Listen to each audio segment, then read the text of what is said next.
Sejam bem-vindos à PsicoTV. Hoje temos já conversa a doutora Alice Nobre para nos falar sobre saúde ocupacional. Muito obrigado pela sua presença e para darmos início à nossa conversa, pergunto-lhe como se caracteriza a política de saúde ocupacional da BP. A política de saúde ocupacional da BP pode ser caracterizada de duas formas, digamos assim. Uma que é a política internacional, onde estão mais ou menos definidos todas as guidelines e tudo aquilo que se deve fazer em todos os países de uma forma sistematizada. Depois, essa política é transposta para os diferentes países em função da legislação aplicável para a área de saúde ocupacional. Basicamente é isto, de uma forma muito simples. Em que aspectos, hum, em que aspectos a saúde ocupacional é importante para a organização?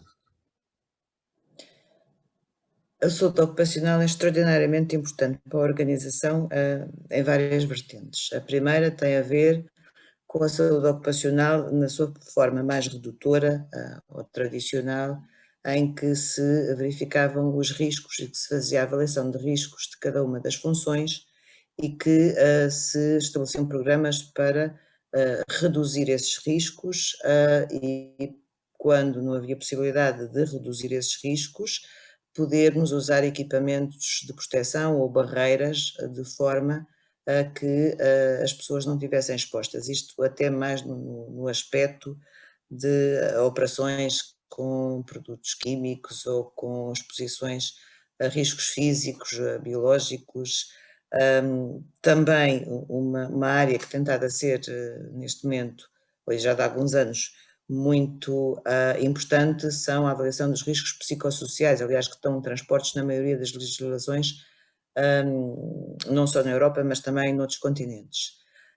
A saúde ocupacional está cada vez mais ligada, para além disso, portanto, a uma forma mais holística de verificar a saúde através do bem-estar e através dos programas de saúde que transvasam, ultrapassam um bocadinho o que é a saúde ocupacional no seu sentido redutor, mas que tem a ver com o bem-estar físico da pessoa, segundo as características da OMS, e que também tem que ver com os seguros de saúde fora da parte ocupacional, porque a pessoa existe 24 horas por dia e não existe exclusivamente na parte do trabalho ou das suas funções, das suas 8 horas de trabalho. Portanto, existe um conjunto de outras medidas que se estão a implementar, algumas já foram implementadas há mais tempo, estão neste momento a ser implementadas de forma que as pessoas possam ter acesso a um conjunto de ferramentas de saúde que extravasam, digamos assim, um bocadinho a parte da saúde ocupacional pura e dura referente aos riscos do trabalho ou relacionados com o trabalho. Falou nos riscos psicossociais. De que forma a saúde mental é valorizada na organização? Por exemplo, existem programas de promoção de bem-estar? Existem programas de valorização de bem-estar já há alguns anos, até há cerca de 4 anos, esses programas eram muito focados país a país. A legislação sobre saúde ocupacional também prevê, em Portugal e na transposição da diretiva europeia e noutros países, como é o caso, por exemplo, do Brasil e do México, e do Chile, substancialmente da América do Sul, prevê que os riscos psicossociais sejam avaliados e que se estabeleçam programas para diminuição do stress e para diminuição das condições de risco que impactam ou influenciam a saúde mental. Isto num aspecto mais redutor dessa avaliação de riscos exclusiva do trabalho. Também é um facto que desde há uns anos esta parte se percebe que a saúde mental é extraordinariamente importante para as populações. Não estamos só a falar da parte da saúde ocupacional, mas também das questões relacionadas com as interferências externas do bem-estar das pessoas. Nesse aspecto, houve um desafio muito grande da companhia há cerca de 3, 4 anos, em que se estabeleceu um programa de saúde ou de prevenção de riscos psicossociais e particularmente de saúde mental, podemos dizer assim, através de um contrato de prestação global com duas empresas. Portanto, tentámos agregar e equacionar tudo o que tinha a ver com a assistência psicológica e com outras variantes relacionadas com a saúde mental em 2 contratos mundiais, em que temos 2 empresas que prestam esse serviço de uma forma mais ou menos padronizada e sistematizada em todos os países. No entanto, os prestadores de serviços são locais, portanto, falam a língua local e estão treinados e ajustados às necessidades e às realidades locais, porque existem diferenças muito grandes em termos de culturas, em termos de percepção das situações, em termos da forma como as pessoas reagem em relação ao stress, em relação às situações de patologias ou, basicamente, patologias mentais. Todos nós sabemos que durante o período de vida de uma pessoa podemos ter uma ou 2 situações em que existem depressões, que podem estar relacionadas com o trabalho ou não, mas que podem sempre influenciar a parte do trabalho e podem influenciar sobretudo a pessoa. Nesse aspecto, o que é que nós temos? Temos disponíveis um programa que se chama EAP, que é uma assistência psicológica aos empregados, que envolve, portanto, consultas online na língua local para não só ao empregado, mas às famílias também, porque muitas vezes os problemas de saúde mental não estão só diretamente relacionados com a pessoa e com o local de trabalho, mas também com outros agentes exteriores, e que para além desse apoio psicológico que depois é feito por psicólogos, pode, no caso de situações mais complexas ou de maior risco, são automaticamente enviados para consultas ou frente a frente, ou eventualmente até para consultas de psiquiatria, que são feitas através dos seguros de saúde. Para além deste apoio psicológico, e atenção, nós estamos a falar de apoio psicológico para casos exclusivos em que existam problemas já identificados. Esses são ou porque a pessoa tem uma situação de stress, ou porque no trabalho, ou porque tem uma situação de stress em casa, ou porque tem uma quantidade de coisas, tem uma linha grátis, pode telefonar e depois a partir daí é encaminhada. Este serviço é perfeitamente confidencial, nós não sabemos quem é que o utiliza. A única informação que nós temos é, a cada 6 meses, por país, o número de utilizações. Não fazemos a menor ideia quem seja que está a ligar.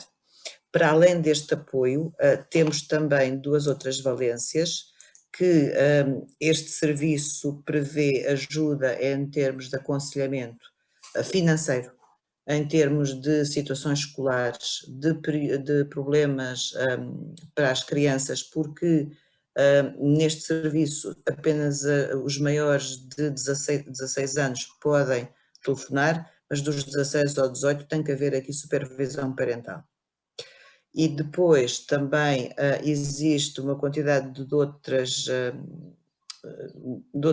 facetas deste trabalho que facilitam muito a vida das pessoas. Assistência legal em coisas básicas, não estamos a falar de um advogado, portanto, assistência legal no sentido da pessoa querer assinar um contrato, por exemplo, de seguros, em que pode pedir ajuda para que lhes reveja o contrato e percebam se existe ali alguma coisa mais complicada, ou ajudar na compra de uma casa se os papéis e os documentos estão todos em ordem. Portanto, é um serviço que permite, digamos, ter uma ajuda em que, de uma forma geral, tem sido bastante utilizado. Existe um aumento da utilização, até porque existem questões culturais no mundo inteiro em que as pessoas têm sempre uma certa resistência em aceder a este tipo de serviços.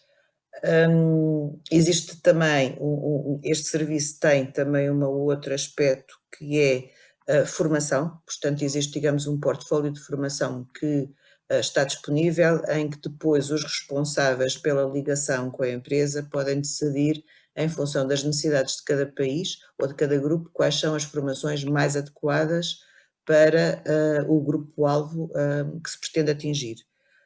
Outra das situações existe uma linha específica e um treinamento específico para gestores de equipas, porque muitas vezes é importante dotar os gestores de capacidades para entenderem se dentro da equipa existem ou não situações que possam ser sinalizadas e melhoradas.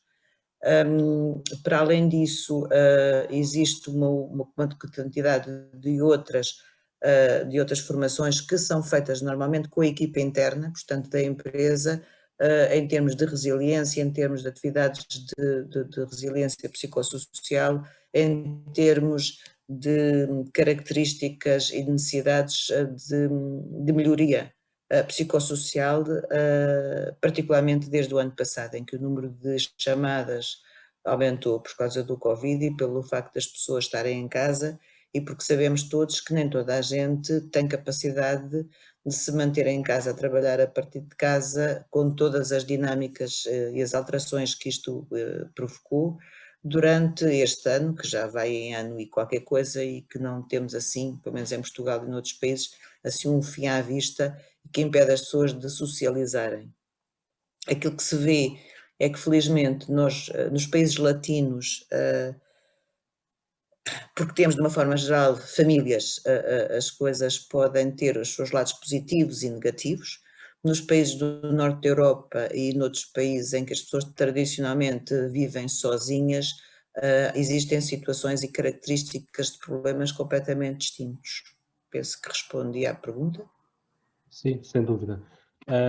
Vamos ver, como falou agora mesmo acerca da pandemia, nesta reconfiguração que a pandemia nos obrigou, como a BP se adaptou? Nós fomos talvez uma das primeiras empresas no mundo a pôr toda a gente em casa. Tanto assim que penso que no dia que a OMS decretou pandemia, viemos trabalhar a partir de casa, todas as atividades que não eram críticas ou que não exigiam que as pessoas estivessem no seu local de trabalho.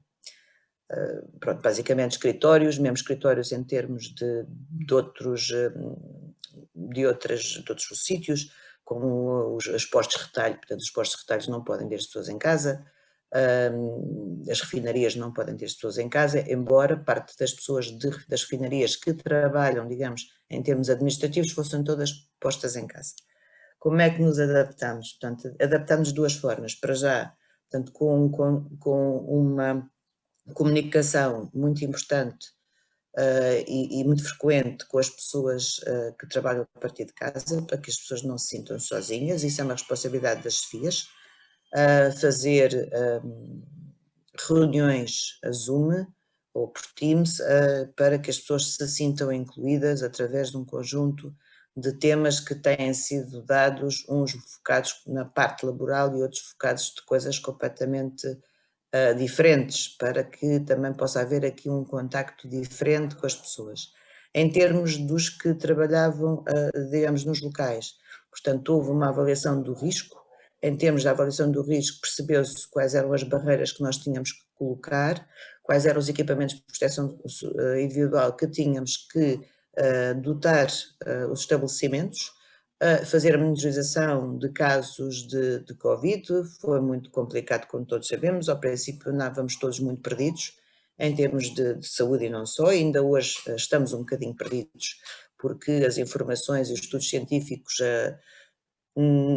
ainda necessitam de algum tempo mais para se conseguir ter uma certeza. Temos algumas certezas, mas que depois são equacionadas no futuro.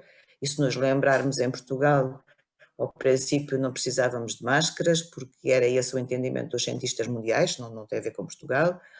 Depois percebeu-se que realmente a máscara era uma situação, ou era um equipamento que era importante para fazer a proteção.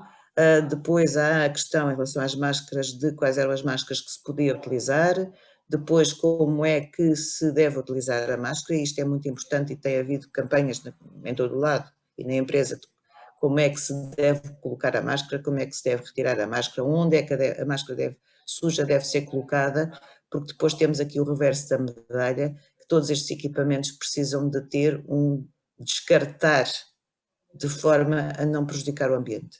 Portanto, existe aqui depois o ciclo todo, que é fornecer as máscaras, dotar as pessoas dos equipamentos, dotar as pessoas de conhecimento, e este conhecimento que tem dado a ser dado em relação ou desinfetar das superfícies, ou lavar as mãos, ou saber como fazer as coisas, ou como é que se pode andar de transportes públicos se for o caso disso, como é que se pode desinfetar os carros, como é que se pode desinfetar tudo em casa. Tudo isto são formações e treinos que podemos dar em termos da empresa, mas que também serve para a sua vida fora da empresa.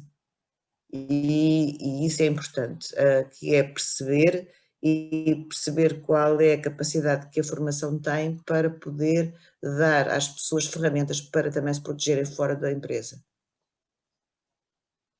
Para finalizarmos, pergunto-lhe,